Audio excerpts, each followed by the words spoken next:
अभी तक बनारस की ज्ञानवापी मस्जिद और मथुरा की शाही ईदगाह पर मंदिर के दावे से दूर रहने वाले राष्ट्रीय स्वयंसेवक संघ की तरफ से इस मामले में बयान आने पर यूपी का सियासी माहौल गर्मा गया है। वाज़ रहे कि वृंदावन के केशुधाम से साधु संतों के साथ होने वाली मुलाकात के दौरान आरएसएस सरबराह मोहन भागवत ने राम मंदिर की तरह ही काशी और मथुरा के लिए तहरीक चलाने की बात कही थी। मोहन भागवत के इस बयान का साधु संतों के नुमाइंदा तंजीमों ने खैर मकदम किया है। गुज़िश्ता 17 जनवरी को आरएसएस सरबराह मोहन भागवत ने अपने बयान में कहा था कि काशी और मथुरा का मामला आरएसएस के एजेंडे में नहीं है, लेकिन इसके 2 दिन बाद ही वृंदावन में साधु संतों के साथ मुलाकात के मौके पर आरएसएस सरबराह ने मथुरा की ईदगाह और बनारस की ज्ञानवापी मस्जिद के लिए चलाई जाने वाली तहरीक की हिमायत करने का भरोसा दिलाया है। साधु संतों की सबसे बड़ी तंजीम अखिल भारतीय अखाड़ा परिषद और अखिल भारतीय दंडी सन्यासी परिषद ने मोहन भागवत के इस बयान का न सिर्फ खैर मकदम किया बल्कि इसके लिए इनका शुक्रिया भी अदा किया। राष्ट्रीय स्वयं संघ, विश्व हिंदू परिषद, जो भी संगठन है सब मिल करके केस, अलग से कोई केस नहीं होगा। आदरणीय भागवत जी के बैठक का जो संज्ञान है, जो समाचार आया है, अच्छा समाचार आया है। अगर उन्होंने कहा है कि इसके लिए भी हम लोग लड़ाई लड़ेंगे तो अच्छी बात है और ये स्वागत योग्य भी है। मोहन भागवत जी का बयान इतना प्रशंसनीय है, ये हर्ष का विषय है कि आज इस आरएसएस प्रमुख का ये बयान आया है।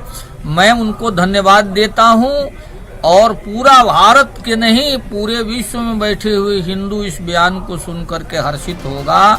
साधु संतों ने इस बात की तस्दीक की है कि राष्ट्रीय स्वयंसेवक संघ बनारस की ज्ञानवापी मस्जिद और मथुरा की ईदगाह के लिए राम मंदिर की तरह ही आंदोलन चलाने के हक में है।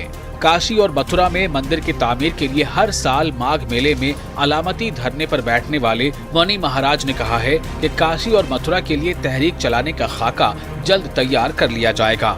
और बहुत सुंदर संकल्प है मोहन भागवत जी का। हमें लगता है कि निश्चित रूप से जो 1,51,000 दीप इस बार मेरा संकल्पित तीर्थराज प्रयाग में है, जैसे ही वो जल करके पूर्ण होगा, हमें लगता है तब तक कोई न कोई निर्णय शायद आगे की तरफ बढ़ेगा। विगत 30 वर्षों से अयोध्या, काशी, मथुरा में मंदिर निर्माण हेतु मैं संकल्पित अनुष्ठानों को कर रहा था, या सुन करके मेरे मन में अत्यंत प्रसन्नता है। फिलहाल आरएसएस और विश्व हिंदू परिषद अयोध्या में राम मंदिर के तामीर के लिए फंड जमा करने में मसरूफ हैं।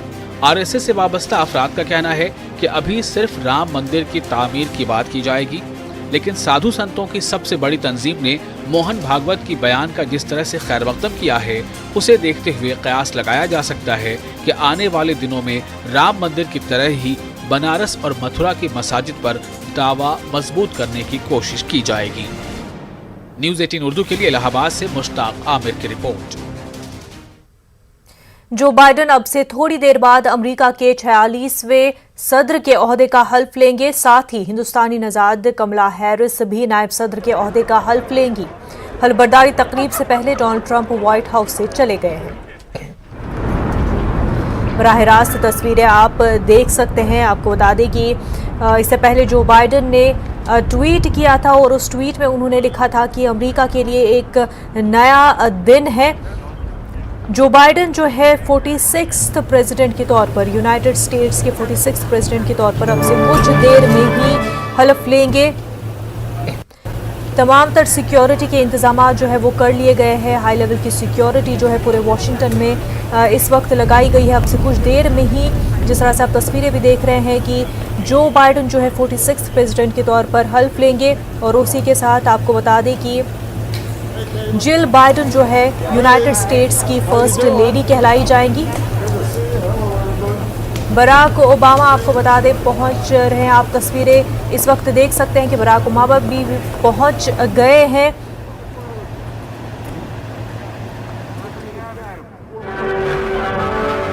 अब से कुछ देर में ही जो बाइडेन 46th प्रेसिडेंट के तौर पर हल्फ लेंगे।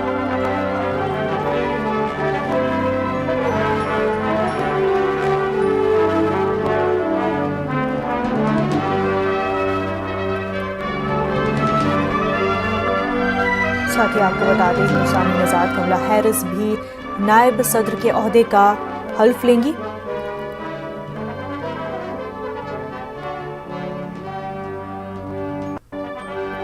इससे पहले आपको बता दें कि व्हाइट हाउस छोड़ने पर डोनाल्ड ट्रंप ने भी फाइनल रिमार्क्स में ये कहा कि वो अमरीकी लोगों से काफ़ी मोहब्बत करते हैं और ये उनके लिए काफ़ी ख़ास रहा है। उन्होंने कहा कि वो अलविदा तो कह रहे हैं पर ये लंबे अरसे तक का अलविदा नहीं होगा, वो एक बार फिर से लौट कर आएंगे।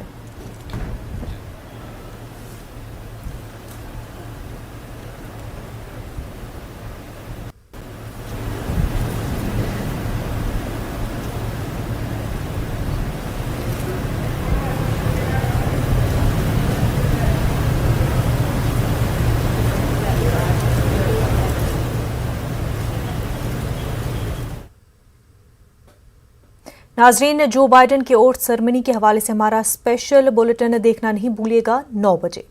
आगे बढ़ते हैं। जयपुर में राजस्थान उर्दू टीचरों और मदरसा पैरा टीचरों का धरना। टीचरों की नौकरी मुस्तकिल करने और सरकारी स्कूलों में उर्दू की तालीम का नज्म करने की हुकूमत से मांग की गई है। राजस्थान में उर्दू और मदरसा तालीम को लेकर उर्दू असातिज़ा और मदरसा पैरा टीचरों का एहतजाज गुज़िश्ता 3 दिनों से जारी है। शदीद सर्दी के बावजूद असातिज़ा धरने पर बैठे हुए हैं। उनकी मांग है कि उनकी नौकरी मुस्तकिल की जाए, साथ ही सरकार या स्कूलों में उर्दू पढ़ाने, उर्दू की किताबें मुहैया कराई जाए। जयपुर के रुकन असेंबली रफ़ीक खान एहतजाजियों से बात करने के लिए आज मौके पर पहुंचे। रफ़ीक खान ने तस्लीम किया कि टीचरों के मुतालबात जायज़ हैं। उन्होंने कहा कि वो इन मुतालबात को लेकर वज़ीर आला से मुलाकात करेंगे। वहीं धरने पर बैठे असातिज़ा का कहना है कि जब तक वज़ीर आला अशोक गहलोत खुद बातचीत करके उनके मसाइल हल नहीं करेंगे, वो धरना ख़त्म नहीं करेंगे। राजस्थान में उर्दू तालीम को लेकर के जो उर्दू के टीचर्स हैं, मदरसा पैरा टीचर्स हैं, जयपुर के कलेक्ट्रेट सर्किल पर बैठे हुए हैं। यहाँ पर तमाम लोग पिछले 2-3 दिन से सर्दी में धरना दिए हुए हैं, रज़ाई गद्दे लेकर यहाँ पर ही बाकायदा सरकार से डिमांड कर रहे हैं। जो जयपुर के आदर्श नगर के एमएलए हैं रफ़ीक खान, वो यहाँ पर आए हैं बातचीत करने के लिए। और जो सर आप यहाँ पहुँचे हैं, बातचीत कर रहे हैं, क्या इनकी डिमांड से क्या रास्ता है? काफ़ी लंबे समय से संघर्ष जारी है, दांडी मार्च भी हुआ, तमाम चीज़ हुई, आपने बीच में मध्यस्थता भी की, अभी क्या रास्ता निकलता नजर आ रहा है? देखिए, इनकी मांग मोटे तौर पे इनकी मांगे जायज़ है और इनकी सबसे बड़ी जो मुख्य मांग है, बाकी सब मांग उसमें पूरी हो जाती है। वो मुख्य मांग पैरा टीचर की तो ये है कि इनको परमानेंट किया जाए। अच्छा, जब इनिशियली मैंने सीएम साहब से बात करी थी और जब फर्स्ट टाइम मेरे नॉलेज में आई थी, जब हमारी सरकार बनी थी, कुछ इश्यूज़ ऐसे थे जो ऑलरेडी मैंने सितंबर अक्टूबर में मैंने सीएम साहब को लिखे थे और मंत्री जी को उस वक्त समझाए, तो मंत्री जी को कुछ कन्फ्यूजन था उनमें, उनको दूर किया गया इमीडिएटली और पिछला ऑर्डर अग्रिम आदेश तक रिवोक किया गया। ऐसे तो काफ़ी शिक्षाकर्मी ऐसे हैं जिनकी भी सैलरी कम है और ठेकेदारों के कर्मचारी या संविदा पे उनकी भी कम है, लेकिन उनमें, और जैसे मेरी मंत्री जी से बात हुई तो उन्होंने एग्जाम्पल दिया कि भाई इनकी भी कम है, तो मैंने कहा उनमें और मदरसा पैरा टीचर में एक मोटा फ़र्क ये है कि ये सब क्वालिफाइड लोग बाग हैं, एजुकेटेड है, बीएड है, डिग्री कोर्स हासिल किए हुए आदमी हैं और बहुत बड़ा भार सरकार के ऊपर इससे नहीं पड़ता है। तो इसको हमें चाहिए कि हम इसको प्रमोट करें। देखिए, हमारी जो मांग है ख़ास तौर से इंतखाबी मंसूर के वादे के मुताबिक मदरसा पैरा को नियमित किया जाए। 6000 मदरसा शिक्षा सहायक भर्ती 2013 के आवेदन लिए हुए, उसका रिजल्ट आउट किया जाए। समान काम समान वेतन का जो सुप्रीम कोर्ट का मानने का आदेश है, उसकी पालना में इनको मानदेय बढ़ाया जाए। इनका इंक्रीमेंट 2 साल से रुका हुआ 400 रुपये बढ़ाकर मौजूदा दौर की महंगाई को देखते हुए वो 1000 रुपये प्रति वर्ष करके और उनका 2 साल से एरियर भी दिया जाए। मदरसा पैरा टीचर के EPF, GPF बीमा कटौतियाँ लागू की जाए। इनके अगर यदि एक्सीडेंटल अगर मृत्यु हो जाती है पैरा के जो वार्ड्स है, इनके जो आश्रित है, इनके उनको भी जॉब में दिया जाए। जी बिल्कुल। तो ये तमाम उर्दू टीचर हैं, मदरसा पैरा टीचर हैं। यहाँ पर एक बच्ची मौजूद है, क्या आप कहना चाहेंगे? हमारे स्कूल में ना उर्दू की किताबें नहीं आई, तो हमारे स्कूल में ना उर्दू की किताबें ना बंद कर दी गई हैं। तो ना हमारे स्कूल में ना वो क्या नाम है, उर्दू है ना, उर्दू चलना चाहिए हमारे। हम ना उर्दू पढ़ेंगे तो ना हमारे स्कूल में ना जब तक उर्दू नहीं आएगी ना, हम ना यहाँ रोज़ आएंगे। ये जो विधायक हैं आदर्श नगर से रफ़ीक खान काफ़ी कोशिश कर रहे हैं ताकि इस चीज़ को बाकायदा पूरा तरीके से मुख्यमंत्री तक पहुंचाए और उनके डेलीगेशन वहां जाए, मुख्यमंत्री से बातचीत करके कोई नतीजा सामने लेकर के आए ताकि जो राजस्थान में उर्दू तालीम है उसको नुकसान ना हो, मदरसा पैरा टीचर्स नियमित हो सकें। अरबाज अहमद, न्यूज़ 18 के लिए जयपुर से। महाराष्ट्र एनसीपी अक़लियती शोबे के आला अहदेदारों की तकर्रुरी अमल में आई है। एनसीपी सुप्रीमो शरद पवार ने महाराष्ट्र अक़लियती शोबे के सदर और कारगुजार सदर की हैसियत से तकर्रुर किया है। एनसीपी अक़लियती डिपार्टमेंट के सदर के तौर पर नांदेड़ के एडवोकेट मोहम्मद खान पठान का तकर्रुर अमल में आया है, जबकि कारगुजार सदर की हैसियत से नागपुर के जावेद हबीब का तकर्रुर अमल में आया है। ज़राई सतह पर अक़लियती कमेटियों का दोबारा तकर्रुर जल्द ही अमल में आएगा। पार्टी के अक़लियती शोबे का तकर्रुर का मकसद महाराष्ट्र और ख़ास तौर पर विदर्भ और मराठवाड़ा के इलाकों में पार्टी की अक़लियती शाख को मजबूत करना है। मुझे काम करने की महाराष्ट्र प्रदेश अध्यक्ष अल्पसंख्यक विभाग की जिम्मेदारी और जवाबदारी दी है। इसके ऊपर मैं पूरा खरा उतरने की कोशिश करूंगा। इसके पहले भी मैं बोलने का मतलब महाराष्ट्र का बेसिक में महाराष्ट्र का उपाध्यक्ष रह चुका हूं और एक जिले का निरीक्षक भी रह चुका हूं और वहां पर ग्रास रूट से मैंने काम किया है। मुझे ये जानता हूं मैं कि इस पार्टी सबसे पहले मेरा मकसद तो यही है कि पार्टी को मजबूत करने के लिए ग्रास रूट से जो काम करना चाहिए उसके ऊपर हम ज़्यादा से ज़्यादा फोकस डालेंगे। राष्ट्रवादी कांग्रेस महाराष्ट्र प्रदेश ने हमें इस लायक समझा और इतनी बड़ी जिम्मेदारी से नवाजा, तो इस जिम्मेदारी को बखूबी निभाने के लिए हम हर वो प्रयत्न करेंगे। आपका जैसा सवाल है कि माइनॉरिटी को आगे बढ़ाने के लिए क्या करें, तो हम राष्ट्रवादी कांग्रेस पार्टी माइनॉरिटी डिपार्टमेंट और माइनॉरिटी समाज के लिए आज राष्ट्रवादी कांग्रेस पार्टी ने जितना सब कुछ दिया उतना तो महाराष्ट्र के किसी अन्य पार्टी ने नहीं दिया। Aligarh Muslim university old boys association MP के ज़रिए तहरीक आज़ादी और उर्दू ज़बान के उन्वान से मुनक़्क़िदा प्रोग्राम में मुमताज़ दानिशवरों के साथ स्कूल और कॉलेजों के तलबा ने शिरकत की और तहरीक आज़ादी में उर्दू ज़बान की खिदमत पर अपने ख़यालात का इजहार किया।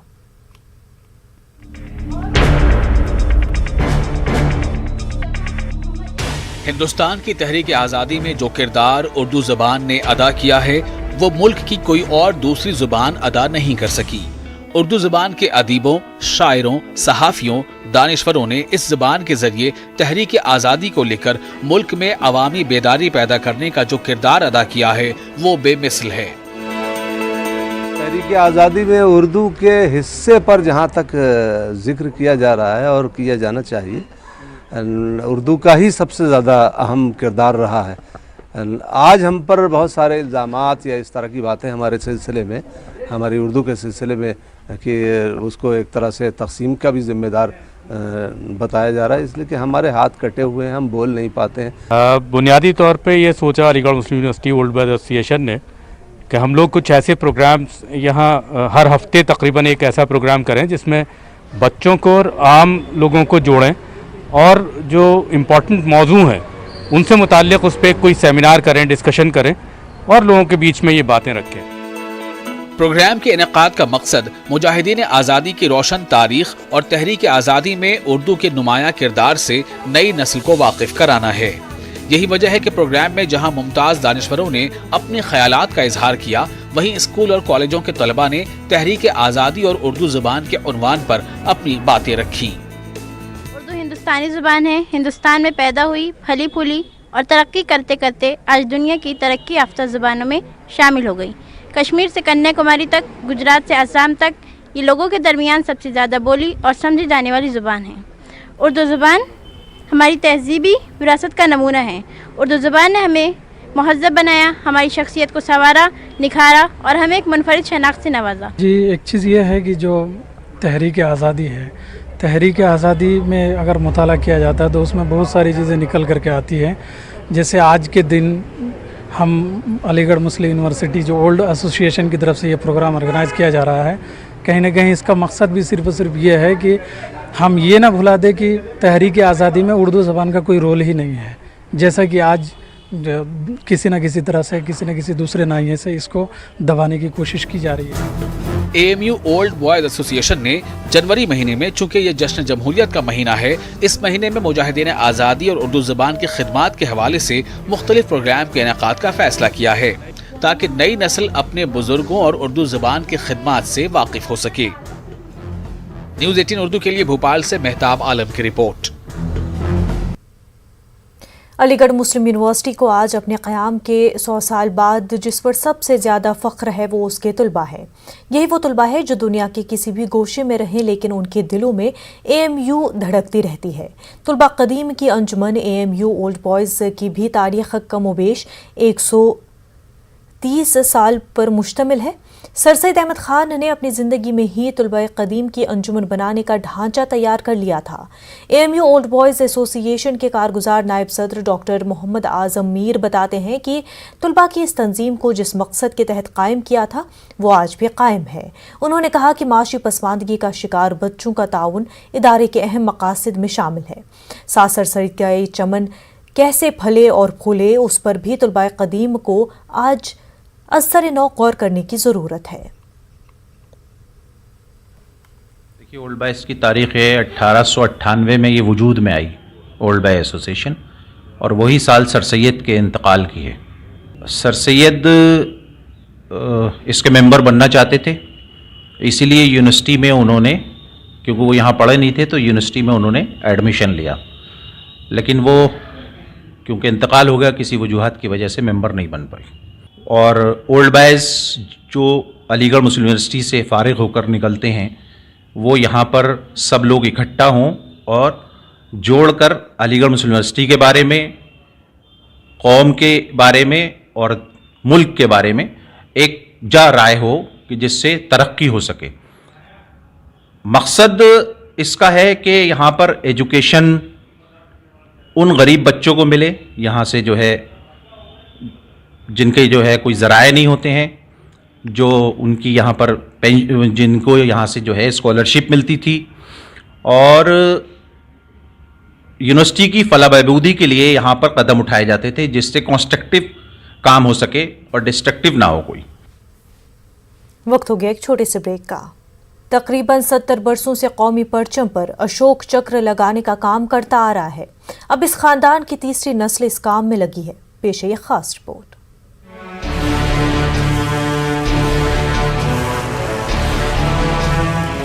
कौमी परचम पर अशोक चक्र लगाने वाले इस मुस्लिम खानदान के चर्चे न सिर्फ गया बल्कि दूसरे अजला में भी हैं।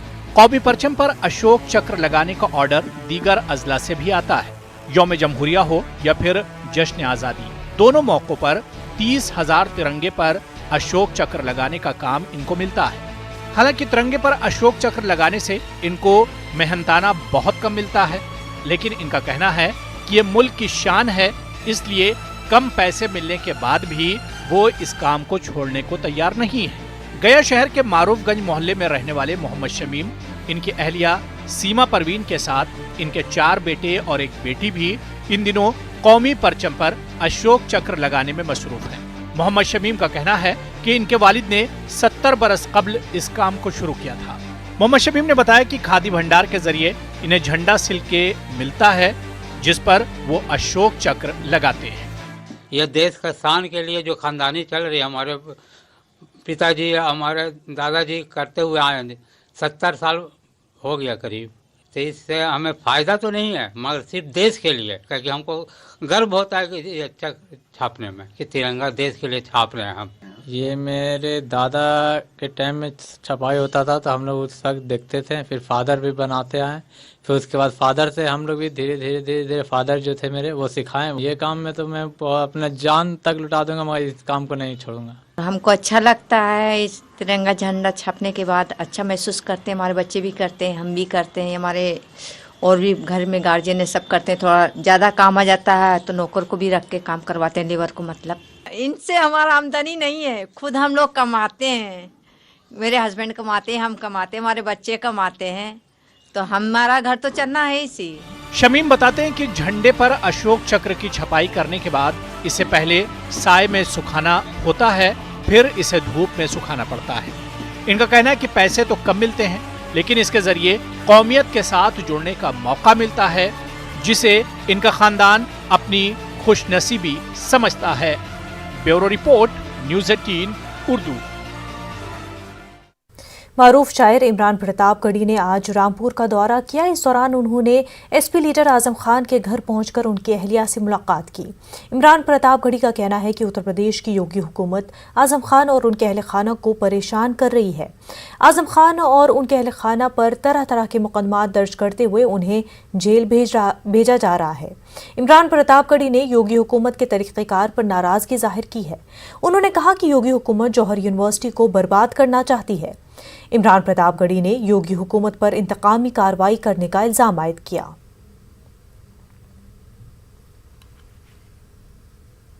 कोरोना वबा और लॉकडाउन के बाद मुतअद्दिद अफराद माशी बहरान से जूझ रहे हैं। साथ ही बच्चों की तालीम को जारी रखने में हो रहे अखराजात लोगों की दुश्वारियों को मजीद बढ़ा रहे हैं, जिसकी वजह से स्कूलों में बच्चों की तालीम अधूरी छूट रही थी। इन सभी मसाइल को मलहूज रखते हुए अलीगढ़ के मारूफ तालीमी इदारे इस्लामिक मिशन स्कूल ने मारूफ आलमदीन मौलाना मोहम्मद गजाली के नाम से एक यादगारी स्कॉलरशिप की शुरुआत की है। स्कूल के डायरेक्टर डॉक्टर कोनैन कौंसर बताते हैं कि लॉकडाउन के बाद माशी बहरान के चलते बहुत से बच्चे तालीम जारी नहीं रख पा रहे थे, जिसके बाद हमने ये स्कॉलरशिप की शुरुआत की है। ये मौलाना गजाली मेमोरियल स्कॉलरशिप है। तो मौलाना गजाली एक बहुत बड़े आलिम रहे हैं अलीगढ़ में, और अलीगढ़ में बड़ा कंट्रीब्यूशन उनका माशाल्लाह, ख़ास तौर से हर तबके के लोगों को उन्होंने जोड़ा और उसके लिए काम किया उन्होंने। तो इस स्कूल से भी वापस से बड़ी मोहब्बत करते थे, लेकिन आज दुनिया में नहीं, अल्लाह ताला उनके दर्जात बुलंद करे, उनको जन्नत फिरदौस में जगह तक करे। तो उनके नाम से ये स्कॉलरशिप हम लोगों ने स्टार्ट की है। ये उन पेरेंट्स के लिए जिनके हालात ख़राब हो गए और ख़ास तौर से लॉकडाउन के अंदर जो है वो किसी की जॉब चली गई, किसी के बिज़नेस जो है ख़त्म हो गए, तो ऐसे पेरेंट्स जो हैं वो फ़ीस भी नहीं पे कर पा रहे हैं, और हम नहीं चाहते कि कोई बच्चा ड्रॉप आउट करे इस पैसे की वजह से। अमरावती के मुस्लिम अक्सरियती इलाकों की पसमानदगी कम होने का नाम नहीं ले रही। यही वजह है कि मुख्तलिफ समाजी, सियासी और मिली तंजीमों की जानिब से इलाके में तरक्याती काम शुरू करने की मांग की जा रही है। आज एनसीपी अक़लियती सेल की जानिब से अमरावती बल्दिया कमिश्नर दफ्तर के सामने ज़बरदस्त एहतजाज किया गया। साथ ही मुस्लिम इलाकों की पसमानदगी दूर करने और दीगर मुतालबात को लेकर बल्दिया कमिश्नर को एक मेमोरेंडम पेश किया गया।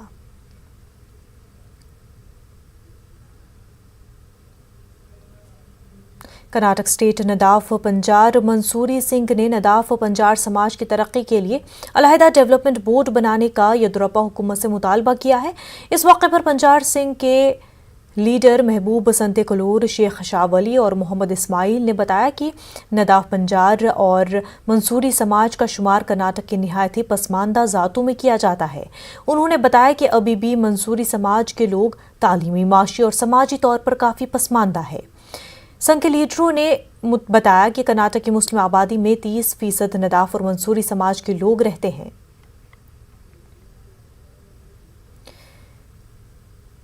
ज़रूरी क़वानीन के खिलाफ किसानों के एहतजाज की हिमायत में मुख्तलिफ सियासी और समाजी तंजीमें आगे आ रही हैं। इसी सिलसिले में दिल्ली के शाहीन बाग की तर्ज पर किसान बाग के उन्वान से 27 जनवरी को एक रोज़ा एहतजाजी मुजाहिरे के इनेकाद का फैसला वंचित बहुजन अघाड़ी ने किया है। इस बारे में मालूमात देने के लिए नांदेड़ में आज एक प्रेस कॉन्फ्रेंस का इनेकाद किया गया। प्रेस कॉन्फ्रेंस में वंचित बहुजन अघाड़ी के रियासती तर्जुमान के अलावा नांदेड़ की मुख्तलिफ मिली और समाजी तंजीमों के जिम्मेदारान ने शिरकत की। माननीय प्रकाश अंबेडकर साहब के अध्यक्षता और सूचना के अनुसार महाराष्ट्र के मुस्लिम समाज के लिए एक मंच उपलब्ध कराने का, एक प्लेटफॉर्म मुहैया कराने का निर्णय लिया है।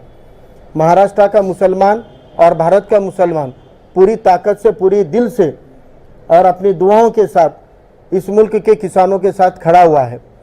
लेकिन हम जानते हैं कि लोकशाही के अंदर, जमहूरियत के अंदर सिर्फ दिल से तायीद करने से नहीं होता है, तो रास्तों पे उतरकर समर्थन देना भी जरूरी है, आंदोलन भी जरूरी है। गाजियाबाद की पॉक्सो कोर्ट ने एक बच्ची की इस्मतदरी और उसके कत्ल के मामले में फांसी की सजा सुनाई है। कोर्ट में महज 29 दिन की समाअत के बाद ये फैसला आया है। इस मामले में गाजियाबाद के पॉक्सो कोर्ट के चीफ मजिस्ट्रेट महेंद्र श्रीवास्तव ने 18 जनवरी को समाअत मुकम्मल करते हुए चंदन को कसूरवार ठहराया था और आज अदालत ने चंदन को फांसी की सजा सुनाई। साथ ही इस पर 1.5 लाख रुपए का जुर्माना भी आयद किया गया है। वाज़ रहे कि यह मामला कविनगर थाने इलाके का है, जहां पर 19 अक्टूबर को 2.5 साल की बच्ची को उसी के चचा ने शराब के नशे में अपनी हवस का शिकार बनाया था और फिर गला दबाकर उसका कत्ल कर दिया। लाश को उस दरिंदा सिफत इंसान ने नाली में फेंक दिया था। जब तक हम उसको अपनी आंखों से फांसी पे चढ़ते नहीं देखेंगे तब तक हमें विश्वास नहीं होगा। पुलिस वालों ने मुझे पूरी तरह से मदद की है, बहुत अच्छे से करी है उन्होंने, बहुत जल्दी मुझे न्याय दिलवाई है उन्होंने। और कोर्ट में वकील वगैरह ने, उन सब लोगों ने मुझे बहुत मदद करी है, उनको हम धन्यवाद बोलना चाहते हैं। अब उसे जल्दी से जल्दी हम अपनी आंखों से देख लो, उसको फांसी पे चढ़ते हैं, यही मेरा दिल है। हिंदुस्तानी मईशत के लिए आत्मनिर्भर भारत की अपील बेहद ही अहम वक्त पर किया गया है। यह अपील हिंदुस्तानियों को खुद कफील बनाने के लिए किया जा रहा है। नेटवर्क 18 की पहल और आईटीसी की जानिब से पेश करदा स्वाभिमान भारत एक ऐसी ही पहल है जो आपको मुल्क भर से ऐसे हिंदुस्तानियों की कहानियां दिखाएगा जो सरकार की मदद के बगैर मसाइल को हल कर रहे हैं। इख्तराई सलाहियतों और हुसूलियाबियों की ऐसी कहानियां जो बताती है कि हमें कौम की शक्ल में कितने मजबूत हैं। एक ऐसा ही एक स्टार्टअप है जो दिह इलाकों में सार्फिन को बैंक की सहूलतें मुहैया करवा रहा है, जहां उन्हें कर्ज मिल सकता है और इस तरह उन्हें माशी खुशहाली की तरफ ले जा रहा है। ये कहानी है FIA ग्लोबल की।